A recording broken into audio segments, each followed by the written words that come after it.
Continuing on slide 23. So, as they were ensconced in Chongqing, the nationalist government began to descend.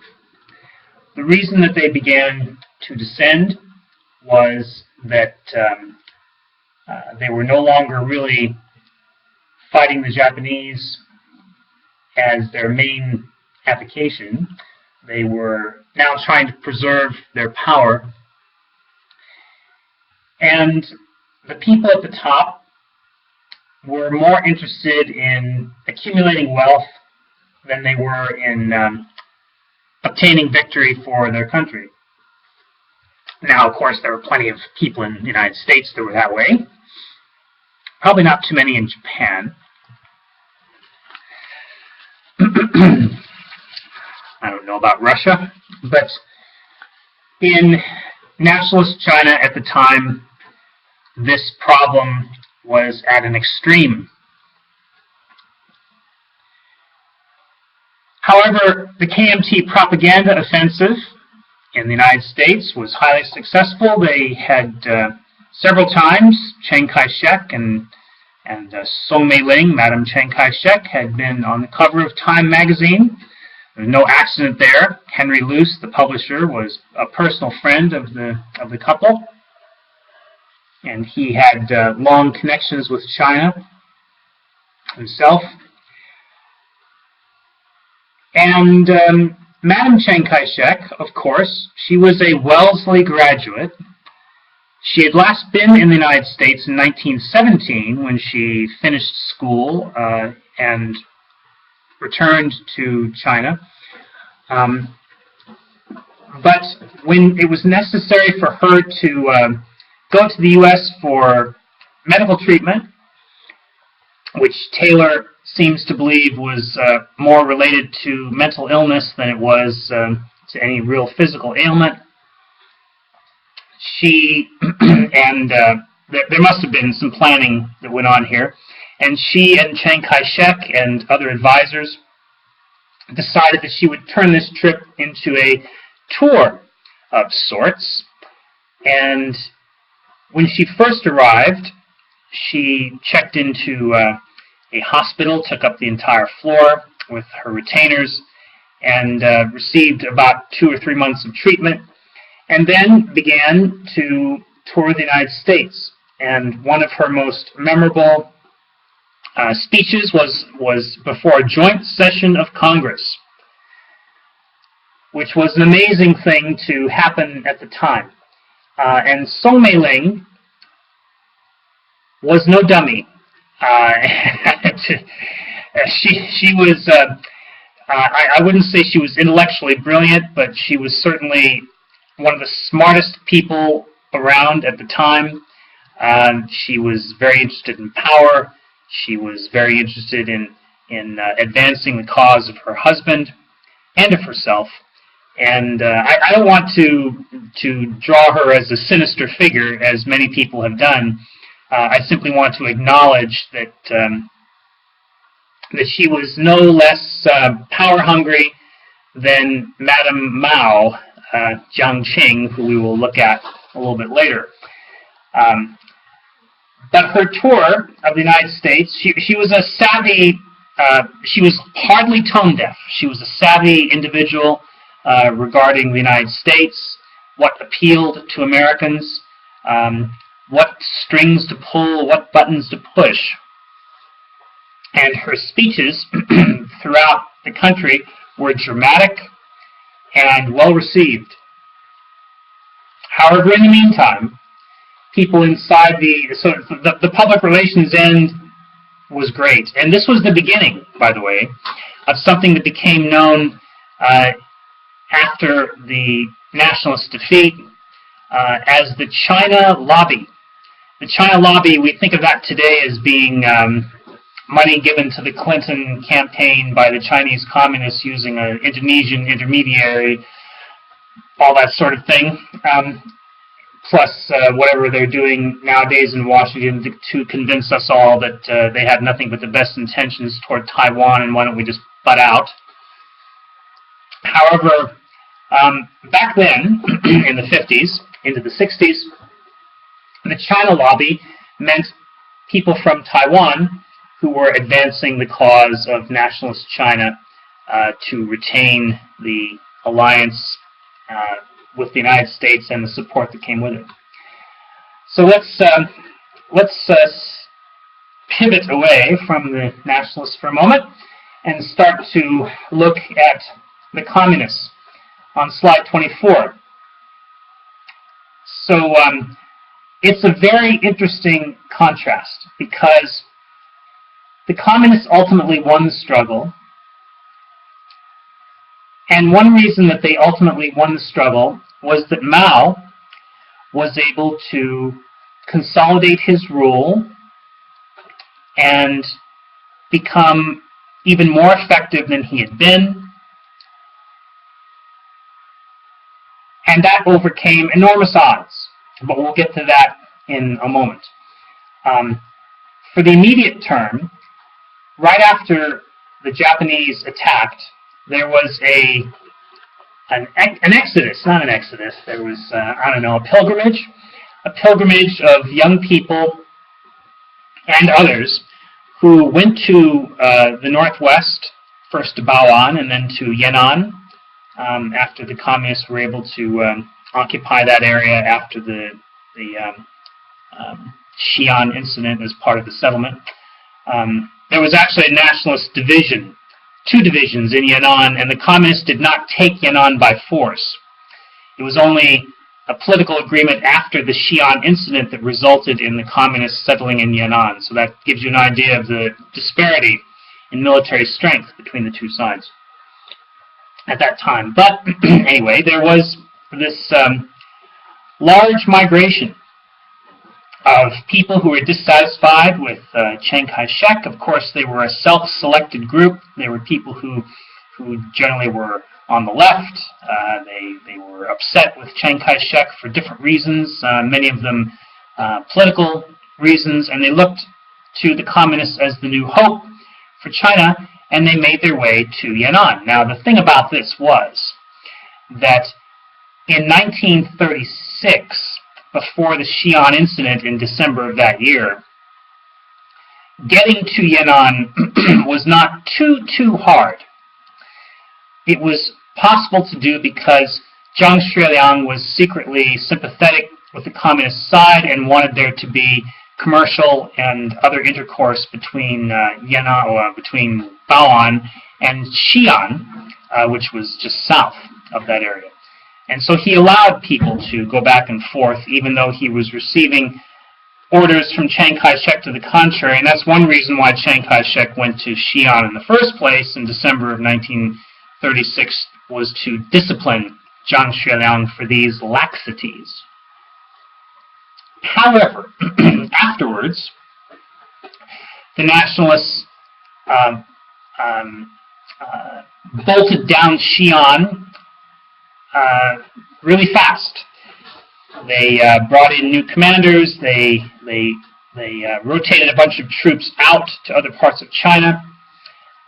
They brought in their own troops, and they did their best to lock down Xi'an from Yan'an.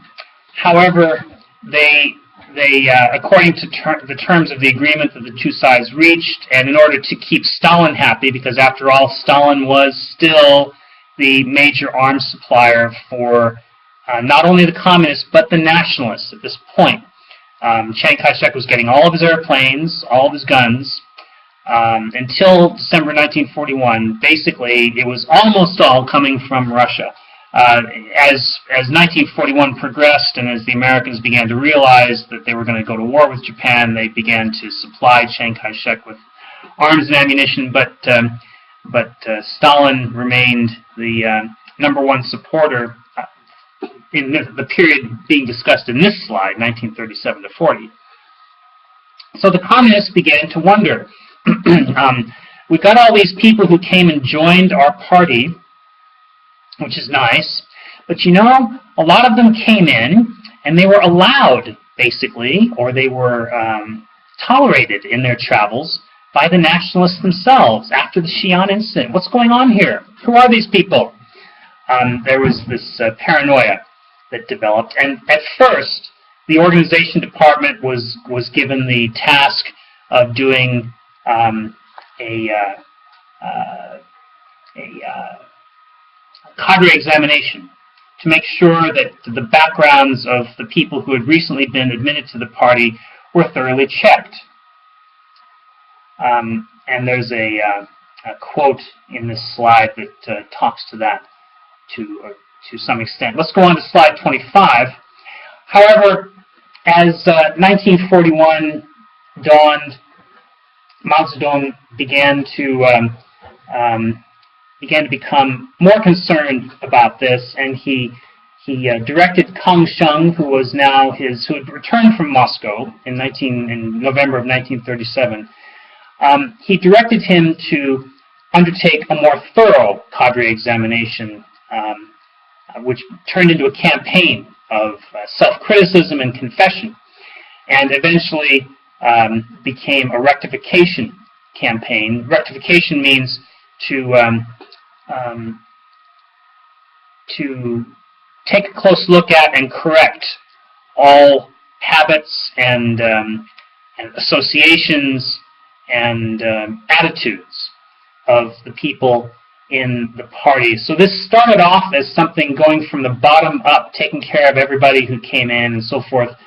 But in 1943, it turned into something different. The rectification campaign continued until 1944, but in the middle of it came this briefer salvation campaign, which involved almost hysterical and proto-religious type mass confessions of people, and the accounts I've read of it that have actually been published in China, as well as Taiwan, and have been published by people whose works have been banned as well, not only official historians on the mainland, but banned historians on the mainland, and so on, and accounts from Taiwan, and an account from a Soviet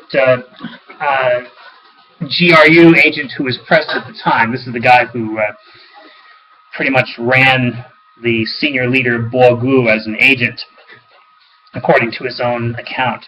All triangulate into this picture where people were basically temporarily insane. It's very hard to imagine and to explain, but this is what all of these sources say, that there was a religious fervor that went along with this. And it was encouraged by Mao. It was run by Kang Sheng. Kang Sheng is vilified now for the role he played, and Mao's role is not mentioned at all. It's the usual sort of thing that we'll discuss in more detail later, how Mao, in spite of all of his crimes, both during this time, beforehand, and after the PRC came into existence, is still a revered public figure who can do no wrong, especially when you look at Chinese television and the depictions of the chairman.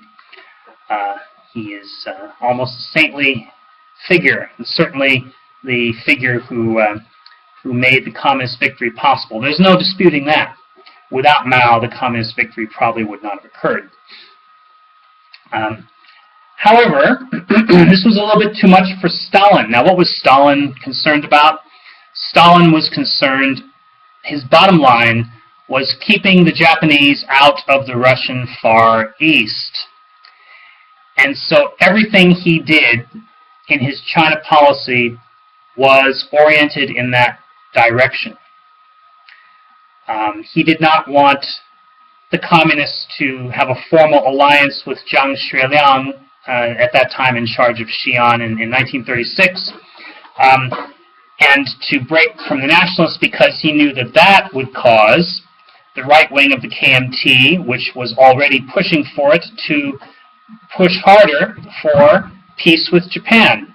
And peace with Japan would mean possibly war with Russia, as the Japanese consolidated their rear in China with all the resources they had in Manchuria.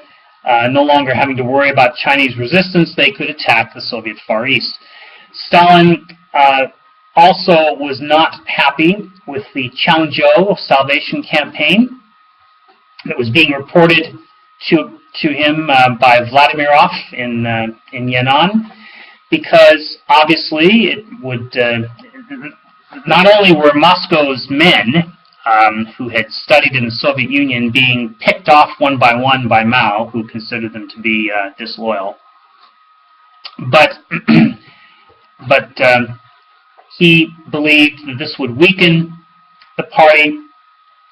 He had intelligence indicating that the nationalists were trying to infiltrate people into Yan'an to split the party apart, and that's what he saw happening. And so he wrote a telegram through his main China desk guy of sorts, named Dimitrov, on 22 December 1943, saying basically, back off. You're doing the wrong thing here. Going on to slide 26. Now, Mao stayed loyal to Kang Sheng because Kang Sheng was his longtime his longtime supporter.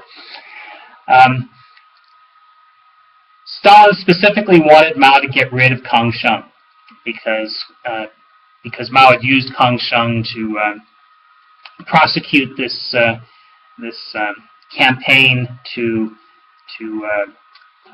get rid of all of Moscow's supporters in the Chinese Communist Party hierarchy.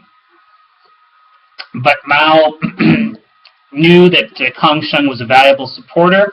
He knew that he had to go for the time being, and so he eventually relieved him, transferred him to Shandong, his home province, where he was from the same part of the country, by the way, as Jiang Qing herself, who had just married Mao earlier. That's a big story in itself that we don't really have time to delve into in detail.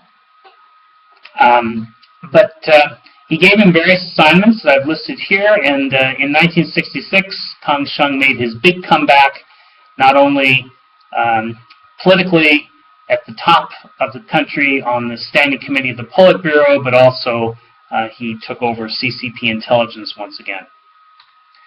Going on to slide 27.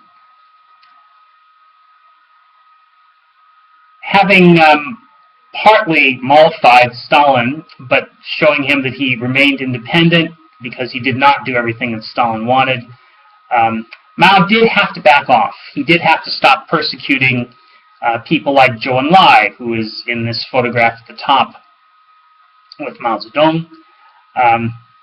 He did have to stop persecuting others. But if you look at this,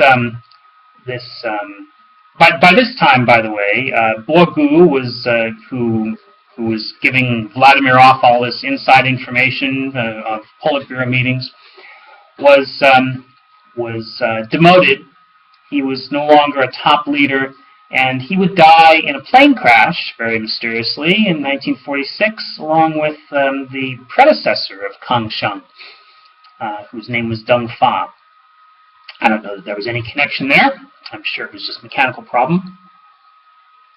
But anyway, this list of leaders you see here, with the Chinese characters on the top that says 7th Central Committee Secretariat, leaders of the Secretariat that were the top leaders of the party.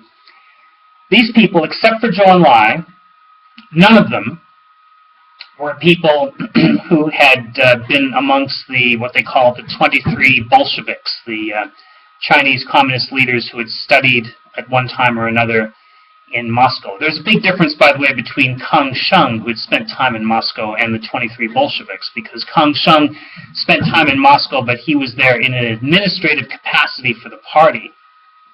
He was not there as a student studying anything. But anyway, at the 7th Party Congress, one of the most important party congresses in the party's history, Mao Zedong thought was formalized as the guiding influence of the party, and Mao's position was formally made not only first among equals, really, but more than that. He was now the supreme leader of the party and of the movement, and no one challenged him in any way from this time forward. Really, his power, he had cemented his power as of 1942. What is Mao Zedong thought? It's often, I've gone to slide 28 now, it's often called Maoism in English, but there really is no such word in Chinese. Nonetheless, Maoism is an accepted English word. So that's okay. It means that we don't do revolution in China in the same way as the Soviets did revolution in Russia. That's what it basically means. It means we pursue revolution according to the conditions in China where the revolutionary class includes the workers. We can't discount the workers, but the real influential and numerous revolutionary class in China is the peasants. However, the peasants have to be awakened, just like workers have to be awakened to their plight. And so it's necessary to pursue revolution amongst them to get them to recognize that their enemies are the landlords and those who have capital, and that a violent overthrow of the established power order is necessary for the peasants to take control of their lives. In reality, things were a little bit different, but that's for another lecture. Going on to slide 29. Meanwhile, in the Pacific and in Japan, Japan was suffering terribly, and the Americans managed to begin dropping atomic bombs on them in August of 1945, after which Russia entered the war. When Russia entered the war, that meant that Manchuria was as good as lost for the Japanese, and they came to the conclusion that they did not want to lose their cities to atomic bombs, and they suddenly surrendered, which caught everybody by surprise, even the Americans. Going on to slide 30, our last slide. So at this point, a scramble began to occur as the Russians secured territory for the Chinese communists, and the Americans tried to move nationalist troops around. We'll get into the mistakes that were made that led to the communist victory that was not inevitable at all, but which did occur. And we'll get into the Marshall Mission, where the Americans attempted to stop the Civil War from happening, in part 2 of this week's lecture. Thank you very much.